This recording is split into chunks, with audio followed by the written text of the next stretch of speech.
வாணலியில் எண்ணெய் ஊற்றி காய வச்சுருக்கேன். இப்போ பொட்டுக்கடலை சட்னிக்கு தேவையானது வெங்காயம்,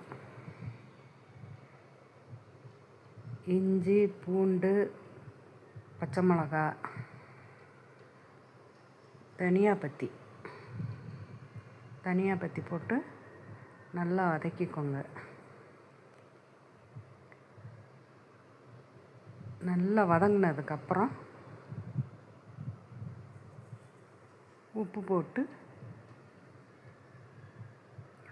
கொஞ்சமாக பொட்டுக்கடலை தேவையான அளவு பொட்டுக்கடலை யார் வீட்டுக்கு எவ்வளோ தேவையோ அந்த பொட்டுக்கடலையை போட்டு வதக்கிடுங்க.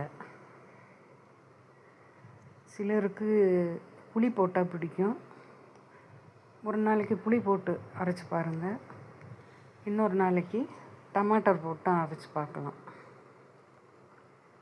அப்படியே வதக்கிட்டு ஆற வச்சுட்டு சட்னி அரைச்சிங்கன்னா சூப்பரான தேங்காய் இல்லாத பொட்டுக்கடலை சட்னி ரெடி.